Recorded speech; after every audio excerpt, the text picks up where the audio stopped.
Esse é o Ancapso e nós vamos falar agora sobre as denúncias do Tagliaferro, a comissão lá da Câmara, né? O Tagliaferro, vocês sabem, é o ex-auxiliar do Alexandre de Moraes, que durante muito tempo dirigiu a AECD, que é a Assessoria Especial de Combate à Desinformação lá do TSE, e que a gente sabe agora era, na verdade, um mecanismo de censura da direita, né? Ele prestou depoimento à Câmara dos Deputados mostrando que o que havia era realmente isso. Esse era o propósito da AECD, era perseguição à direita.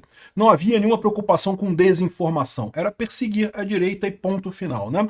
Embora o depoimento dele não traga nenhuma grande novidade em relação ao que a gente já sabe, ele traz sim algumas informações bastante pertinentes e que podem ajudar a fazer o caso contra a eleição de 2022. Como eu sempre falei para vocês, olha a perda de tempo que o pessoal ficou criticando urna eletrônica aí. Agora a gente tem um caso muito sério contra a lisura das eleições de 2022, que é justamente a questão do dedão na balança, a questão de que proibiram a direita de falar um monte de coisa, mas a esquerda pôde falar livremente, né? E de novo, a gente já sabia disso? Sim, já sabíamos disso, mas agora a gente tem elementos, a gente tem o nome das pessoas, a gente tem como que isso foi feito, as reuniões que foram feitas com as Big Techs, o mecanismo todo que foi usado pelo Alexandre de Moraes para pressionar as Big Techs para calar a direita nas eleições de 2022. Essa notícia foi sugerida por Karl Marx Libertário, Dolinho Anarco-Espiritualista e várias outras pessoas. Obrigado aí ao pessoal que sugeriu notícias lá no nosso site, no visãolibertaria.com, e obrigado a você que está assistindo o nosso vídeo. Se você gosta do nosso conteúdo, por favor, deixe o seu like e se inscreva aqui no canal, né? Pois bem, teve um depoimento do Tagliaferro que aconteceu no dia 24 agora, ou seja, ontem, né, lá na Câmara dos Deputados. Ele foi ouvido numa audiência marcada na Subcomissão Especial para Combate à Censura, subordinada à Comissão de Comunicação da Câmara, né? Ele já tinha dado depoimento no Senado e agora ele falou para a Câmara e ele reforçou muitos dos pontos que ele tinha falado já antes, mas também tem coisa nova nessa história aqui que eu acho que é muito importante. São 3 pontos importantes que eu destaco disso daqui. A primeira coisa é o que ele falou aqui, ó, que na verdade Moraes montou um mutirão de perseguição à direita. Ou seja, que todo o propósito da SD era perseguir a direita, né? Tudo que foi feito contra a direita. Em momento algum houve preocupação com desinformação de fato. O que houve foi uma aberta perseguição à direita. E ele embasou isso com um monte de informações, um monte de dados e coisa e tal. E lembra, ele estava lá, ele ouviu isso do Alexandre de Moraes, ele ouviu, ele participou dessa coisa toda. Isso é um elemento de prova muito significativo. Isso é algo que realmente depõe contra a lisura das eleições de 2022. Isso sim é algo que pode ser comprovado, né? Enfim, uma coisa importante também de se notar nessa história. Esse tipo de coisa aqui, isso vai ser feito, vai ser colocado um relatório que vai ser mandado para o Trump, tá? Vai ser mandado para os Estados Unidos, para o Eduardo Bolsonaro apresentar às autoridades americanas. Eu tenho certeza que isso vai fazer parte da reunião do Lula com o Trump lá. Aqui, ó.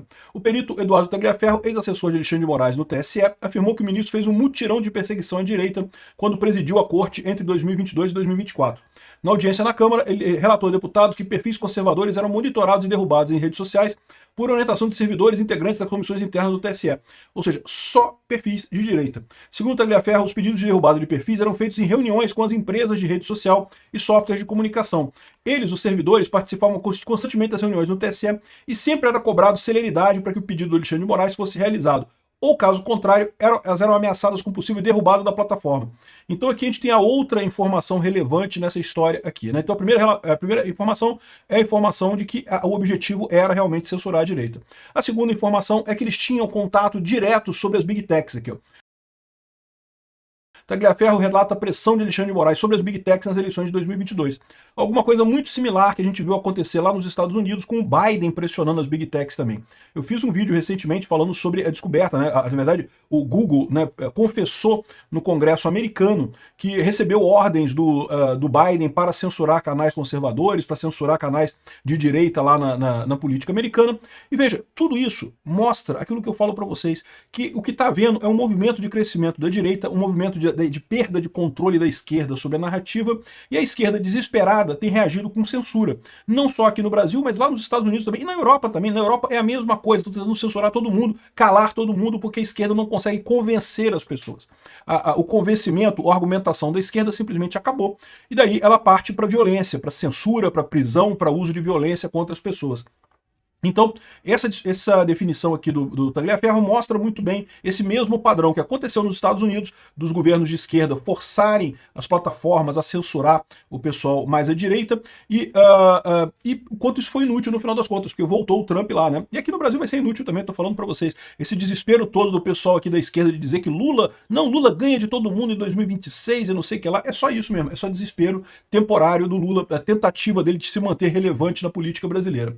Pois bem, o Tagliaferro relatou essa pressão, então, das Big Techs, né? Ele falou aqui, esse pedido de fato era realizado, às vezes, em reuniões dentro da comissão no próprio tribunal, em relação ao conteúdo das redes sociais e softwares de comunicação, com a Meta, Google e YouTube. E sempre era pedida celeridade, ou seja, para derrubar rápido, né?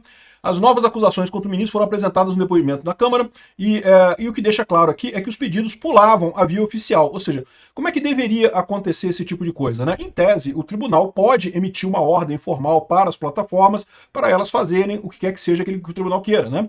Por mais que seja um absurdo a censura de qualquer forma, isso seria um mecanismo, digamos, normal, um mecanismo usual disso daí. Mas não, o que eles faziam? Eles chamavam as plataformas no TSE, ameaçavam as plataformas, dizendo que iriam bloquear elas aqui do Brasil, e se não derrubassem o perfil XYZ. Aqui, ó. A gente tinha o contato dos diretores dessas plataformas e acabava encaminhando diretamente os pedidos antes mesmo de ir pela via oficial. Ou seja, contornava todo o devido processo legal. Por quê? Porque, em tese, as plataformas teriam o direito de recorrer, né? Você tem um pedido do TSE para derrubar alguém, você pode questionar aquilo na justiça. É assim que deveria funcionar a justiça, né? Mas a pressa deles para calar a direita a qualquer custo não permitia esse tipo de coisa. É o que a esquerda está sentindo que está perdendo força pela internet, mas ela não percebe que ela está perdendo força justamente porque ela é incapaz de argumentar. Ela perdeu a razão. Então aqui, ó, o gabinete do ministro Alexandre de Moraes tem dito que todos os procedimentos adotados eram oficiais, regulares e documentados nos autos, o que é errado. E se era um pedido feito durante uma reunião dentro do TSE, então não é oficial, não é regular e não está documentado nos autos, né? Mesmo que depois o TSE emita tal ordem, né, para constar nos autos, isso não é correto, né? Não pode ser feito dessa forma. Enfim, parece que a Revista Oeste procurou as Big Techs, mas nenhuma quis falar nada. Por enquanto, eu tenho certeza que em 2026 vai ter governo de direita aqui no Brasil, e aí as Big Techs vão, a partir de 2027, né, porque 2026 vai ser eleição, mas 2027 é que assume governo de direita. Eu tenho certeza que as Big Techs vão entregar essa história toda aqui, e esse pessoal todo que ainda se recusa a lutar contra o Alexandre de Moraes, vai estar implicado nessa lambança que o Alexandre de Moraes fez, né? Bom, então, são essas duas coisas. Primeira coisa, foi direcionado à direita. Segunda coisa, teve pressão direta nas Big Techs por meios informais. E terceiro ponto importante, ele deu o nome de uma série de pessoas que estaria ligada a essa perseguição, né? Então, ele falou aqui que um diretor participou dessa estrutura de censura para derrubar perfis de direita. Depois da vitória do candidato deles, conseguiu um cargo no atual governo? Sim, o Dário Duriga. Esse cara era um diretor que participou dessa estrutura de censura e depois ganhou um cargo no Ministério do Haddad. Ele agora é alguma coisa importante, um assessor importante do Haddad lá no Ministério da Economia. Isso aqui, além de abrir caminho para a investigação em cima desse cara, uma investigação mais extensa, porque agora tem o nome dele ligado a essa turma toda, isso mostra um outro ponto muito importante, que é essa promiscuidade entre o PT e o STF. Eu tenho falado desde o início que o que a gente está vivendo hoje é uma ditadura da coligação PT-STF, uma junta judiciária entre o PT e o STF que estão governando o país, né? E, de novo, mas Peter, você está falando que vai dar margem a investigar esse cara aqui, mas não, o Xandão nunca vai investigar ele, nunca vai ter nada para ele. Não, agora não vai ter nada para ele. Agora não vai ter. Mas é o que eu falei, o que eu falo para você, meu amigo, vai mudar. A gente vai voltar ao poder. Eu tenho certeza disso. Pode não ser em 2026, pode ser em 2030, mas a direita vai voltar ao poder. E quando voltar ao poder, esse pessoal vai ter sim que prestar conta. Eles sabem que eles estão numa enrascada porque eles sabem que fizeram coisas erradas, né? E ele fala também sobre a irmã da Miriam Leitão, a nora da Miriam Leitão, que teria feito também parte dessa turma. Aqui a Gisele Siqueira, que é nora da Miriam Leitão, que não apenas assessorava Moraes em temas de mídia, mas também atuava diretamente no monitoramento de redes sociais. Ou seja, o que dá a entender é que tinha um grupinho de pessoas de esquerda ali que ficavam monitorando as redes sociais. Xandão, derruba o perfil XYZ, Xandão. Xandão, derruba o perfil tal assim, Xandão. Ou seja, era basicamente um grupinho de esquerdistas desesperados querendo calar a direita a qualquer custo, porque não consegue argumento decente, né? E eu já falei para vocês que isso é inútil. O crescimento da direita é um crescimento muito forte. Exatamente por isso a esquerda ficou desesperada, fez de tudo para ganhar as eleições de 2022, tudo que podia e mais umas coisas que não podia, mas esse tipo de esforço ele não tem como fazer continuamente. É o que aconteceu nos Estados Unidos. O Biden até ganhou, mas quando chegou a outra eleição, não teve jeito. O Trump acabou pegando de novo. A gente aqui no Brasil, é lógico que não vai ser 100% igual. Pode ser que Bolsonaro volte, pode ser que seja outra coisa, pode ser que seja o Eduardo Bolsonaro, pode ser que seja o Tarcísio, pode ser que seja outra pessoa da direita. Mas é inevitável que o caminho será esse, será o caminho de a direita ganhar e nunca mais ter espaço para a esquerda. Ao contrário, né? O que eu acho que vai acontecer é essa mudança da janela de Overton, em que a direita vai cada vez mais para a direita e a esquerda vai virar a centro-esquerda, vai virar o PSD, o PSDB, que vai ser o partido de esquerda no Brasil. O PSDB, que durante muito tempo tentou ser a direita no Brasil, vai passar a ser a esquerda no Brasil, né? E o Lula não vai ter mais chance nenhuma. O Lula não vai durar mais muito tempo, né?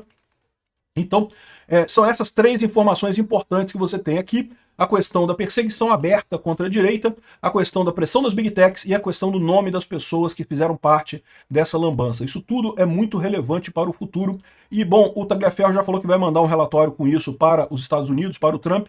Eu espero que tenham coisas bastante interessantes vindo aí mais no futuro.